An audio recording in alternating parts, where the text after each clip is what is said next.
ఓం గం గణపతయే నమః. స్వర్ణలక్ష్మి నమస్తే అస్తు. పరబ్రహ్మ స్వరూపిణి రాజ్యం దేహి ధనం దేహి సర్వకామాంచ దేహి మే.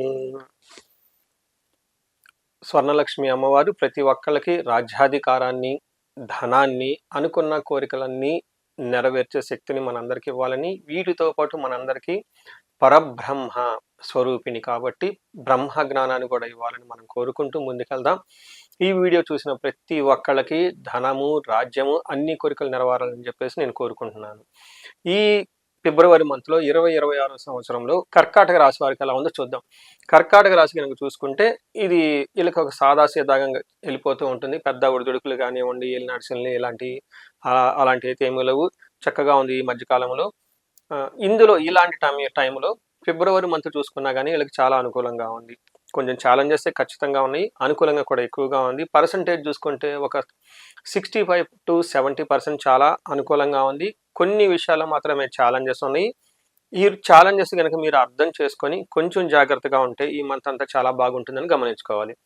ఫస్ట్ ఈ రాశిలో ఉన్న నక్షత్రాలు కనుక చూసుకుంటే మనకి పునర్వసు 4వ పాదము, పుష్యమి 1, 2, 3, 4 పాదాలు, ఆశ్లేష 1, 2, 3, 4 పాదాలంతా ఈ కర్కాటక రాశిలో ఉంటారు.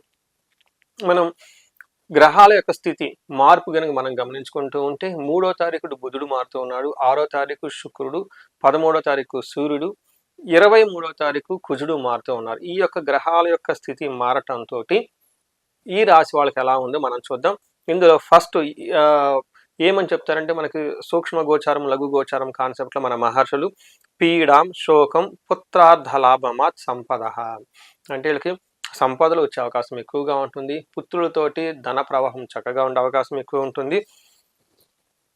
కుజుని వల్ల అలసటకు గురయ్యే అవకాశం ఎక్కువగా ఉంటుంది. కొన్ని విషయాల్లో సూర్యుని వల్ల మీకు ఎవరో ఒకళ్ళు మానసికంగా అశాంతికి గురి చేసే పనులు చేసే అవకాశం ఎక్కువగా ఉంటుంది, గమనించుకోవాలి. ఎలా విధంగా అంటే మీకు సూర్యుడు ఈ రాశి వాళ్ళకి 7వ స్థానంలో ఉండటంతో ఏమవుతుందంటే దుర్దోష శత్రు సంవాదో గమన వ్యధ దుఃఖవార్తాశ్రుతం చైవ అష్టమస్తే యథా రవి అని చెప్తారు. అంటే సంస్కృతంలో మహర్షులు ఏం చెప్తారంటే దుర్దోష అంటే మీకు చక్కగా వెళ్ళిపోతున్న ఒక మార్గంలోంచి బయటకు ఇలా క్రాస్ లాగా చేసేసుకునేటో వెళ్ళిపోయి చేసేసుకుందాం నాకు ఆలోచన వస్తుంటుంది. ఉపయోగం లేని ఆలోచనలు ఎక్కువ వస్తుంది. మీ మైండ్ డైవర్ట్ అయ్యే అవకాశం ఎక్కువగా ఉంటుంది. చెడు సమాసాలు పెట్టే అవకాశం ఎక్కువ ఉంటుంది. అంతేకాకుండా ఎక్కువగా అటు ఇటు తిరుగుతూ ఉంటే అంటే గమన వ్యధ ఏదైనా దూర ప్రయాణాలు చేసినా అనవసరంగా తిరిగినట్లు ఉంటుంది, కానీ ఉపయోగయుతం ఏముండదు. దుఃఖవార్తాశ్రుతం చేయవ అంటే మిమ్మల్ని దుఃఖానికి కారణమైన వార్తలు వినే అవకాశం ఎక్కువగా ఉంటుంది, గమనించుకోవాలి. సూర్యుడి వల్ల ఇది జరుగుతుంది. అలానే కుజుని వల్ల మిక్స్డ్ రిజల్ట్ వస్తుంది. ఒకటి ధన ప్రవాహం బాగుంటుంది, ఏ పని చేసినా ప్రాఫిట్ అయితే ఉంటుంది. కానీ కొన్ని విషయాల్లో జాగ్రత్తగా ఉండటం ఎంతైనా అవసరం. అన్న వస్త్రాది రాహిత్యం సదా క్లేశ జీవనం బంధుభిహి అంటారు. అంటే సరైన అన్నాన్ని తినడానికి కూడా టైం లేకుండా చాలా మానసికంగా బాధలు పడుతూ ఏదో ఒక తినకూడని చెడు వార్త విని తద్వారా దుఃఖానికి గురే అవకాశం ఎక్కువ ఉంటుంది. కాబట్టి జాగ్రత్తగా ఉండాలి. ఏదైనా కనుక చూసుకుంటే మీరు ఒక చెడు వార్త అయిన అవకాశం ఎక్కువగా ఉంటుంది ఈ 2 గ్రహాల వలన తెలుసుకోవాలి. ముఖ్యంగా వీళ్ళకి బుధుడు 8వ స్థానంలో ఉండి అన్ని విషయాలు అనుకూలంగా తీసుకొస్తున్నారు. పర్టికులర్గా స్క్రిప్ట్ రాయటం కానివ్వండి, తర్వాత కమ్యూనికేషన్, సాఫ్ట్వేర్, ఇలా అందరికీ కలిసి వచ్చే అవకాశం చాలా చక్కగా ఉంటుంది. శుక్రుడు అగైన్ వీళ్ళకి చాలా మంచి చేస్తూ ఉన్నారు. శుక్రుడు కనుక గమనించుకుంటే 8th హౌస్లో ఉండటంతో మనకి మహర్షులు సంస్కృతంలో ఏం చెప్తారంటే దుఃఖనాశో మహాసౌఖ్యం బంధుమిత్ర సమాగమ రాజదర్శనం మాప్తి అర్ధసిద్ధిం అష్టమస్తేద్ భృగునందనే అని మనకు సంస్కృతంలో చెప్తారు. దాని మీనింగ్ ఏంటంటే దుఃఖనాశ, ఏదైనా విషయంలో మీరు కనుక దుఃఖం పడుతూ ఉంటే, బాధపడుతూ ఉంటే శుక్రుడు మిమ్మల్ని కాపాడి ఆ దుఃఖాన్ని నుంచి బయటపడేస్తూ ఉంటాడు. నెక్స్ట్ మహాసౌఖ్యం, చాలా కంఫర్టబుల్గా ఉంటారు. బంధువులతోటి మిత్రులతోటి కలిసే సందర్భాలు ఎక్కువగా ఉంటాయి. అంతేకాకుండా హయ్యర్ అఫీషియల్స్ని కలిసి, గవర్నమెంట్ ఉన్నతాధికారులను కలిసి వాళ్ళకి రావాల్సిన ఆదాయం మీకు వచ్చి, వాళ్ళకి రావాల్సిన సహకారం మీకు వచ్చేసి అన్ని విధాల ముందుకెళ్ళే అవకాశం ఎక్కువ ఉంటుంది. అంతేకాకుండా ఈ టైంలో మంచి ఫుడ్ తింటుంటారు. టైంకి అనుకున్న పనులన్నీ జరుగుతూ ముందుకెళ్ళిపోయే అవకాశం ఎక్కువ ఉంటుంది. సో ఇది మనకి 4 గ్రహాలు ఎలాంటి రిజల్ట్స్ ఇస్తున్నాయో మనం తెలుసుకుందాం. ఇప్పుడు మనం నక్షత్రాల వారిగా ఎలా ఉందో తెలుసుకుందాం. మనకి నక్షత్రాలు చూసుకుంటే పునర్వసు, పుష్యమి, ఆశ్లేష 3 నక్షత్రాలు ఉంటాయి. ఇందులో పునర్వసు నక్షత్రం వాళ్ళకి ధనహీనత అంటే ధనానికి ఎక్కువగా బాధపడే అవకాశం ఉంటుంది. రాజ్య లాభము కానీ విశేషమైన రాజ్య లాభం కలిగే అవకాశం ఎక్కువగా ఉంటుంది. వస్త్ర లాభము అంటే షాపింగ్స్ అవన్నీ చేసే అవకాశం ఎక్కువగా ఉంటుంది. అలానే పుష్యమి నక్షత్రం వాళ్ళకి రాజ్యలాభం అంటే ప్రమోషన్స్ వచ్చే అవకాశం ఎక్కువగా ఉంటుంది. రోగము హెల్త్ కాంప్లికేషన్స్ ఉండే అవకాశం ఎక్కువగా ఉంటుంది. ఆశ్లేష నక్షత్రం వాళ్ళకి ధనహీనత, రాజ్యలాభము, రోగము చూపిస్తుంది. అంటే ధనం లేకుండా ఉండటం, అలానే ప్రమోషన్స్ వచ్చే అవకాశం ఎక్కువగా ఉంటుంది.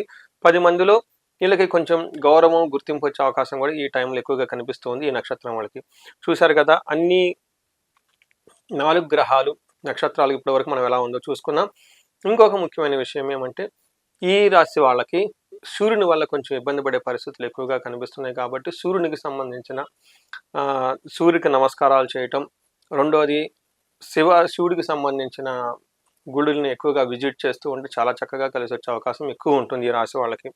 ఈ రాశి వాళ్ళకి అన్ని విధాలా బాగుంది కాబట్టి ఇన్ కేసు ఎవరికైనా కనుక బాగాలేదు అనిపిస్తే పర్టికులర్గా రిపీట్, ఈ రాశి వాళ్ళకి అన్ని విషయాలుగా చక్కగా ఉంది కాబట్టి ఇన్ కేసు మీకు ఎవరికైనా సరిగా లేదు, ఇబ్బందులు పడుతున్నాం అని మీకు అనిపిస్తే పర్టికులర్గా మీ వయసు 35 సంవత్సరాల నుంచి 45 సంవత్సరాల మధ్యలో కనుక ఉంటే, ఇప్పటిదాకా మీరు కెరీర్ ట్రాక్లో చక్కగా ఉండి సడన్గా మీకు బ్రేక్స్ వచ్చినట్లుంటే, లేదంటే భార్యాభర్తల మధ్య గొడవలు ఏదైనా కనుక మీకు వచ్చినట్లయితే తగు పరిష్కారాలు చేసుకొని ఆ సమస్య నుంచి బయటపడి ముందుకెళ్లాలని చెప్పేసి నేను కోరుకుంటున్నాను. ముఖ్యంగా ధనానికి ఇబ్బంది పడుతూ ఉంటే స్వర్ణలక్ష్మి విశేష హోమము, భార్యాభర్తల మధ్య గొడవలు కనుక పడుతూ ఉంటే అన్యోన్య దాంపత్య పాశుపత అభిషేకము, శత్రు వివాదాలు విపరీతంగా ఉంటే చండీ హోమము, చండీ పారాయణంతో పాటుగా మీ యొక్క ఇండివిజువల్ జాతకాన్ని చూసుకొని మీకు ఇబ్బంది పెడుతున్న గ్రహాలు ఏమని ఉంటే ఆ దోషాలన్నీ తీసేసుకొని, ఇవి కాకుండా కొన్నిసార్లు జాతక చక్రం బాగున్న శాపాలను ఉంటాయి, పితృశాపము, కాలసర్ప దోషము, ఇవన్నీ ఏమైనా ఉంటే అవన్నీ బ్లాకేజెస్ మీరు ముందుకు ఎదగడానికి అవి చూసుకొని తగు పరిహారాలు చేసుకొని అవి నివృత్తి చేసుకొని లైఫ్లో ముందుకు వెళ్ళాలని చెప్పేసి నేను కోరుకుంటున్నాను. ఇంకొకటి, ఈ టైంలో ఫిబ్రవరి మాసంలో ఎక్కువగా మనకి అకాడమిక్స్ ప్రిపేర్ అయ్యే అవకాశం ఎక్కువగా ఉంటుంది. కాంపిటేటివ్ ఎగ్జామ్స్కి ఉంటుంటారు. ఎడ్యుకేషన్లో బాగా ర్యాంక్స్ రావాలి, అనుకున్న సీట్లు రావాలి, అనుకున్న కాలేజీలో సీట్ రావాలి, ఇలా ఎవరికైనా మంచి అంబిషన్స్ ప్రిపేర్ అవుతూ ఉంటే ఈ టైంలో వాళ్ళకి మనకి 3 రకాల దేవతలను ఉపాసన చేస్తూ ఉంటారు.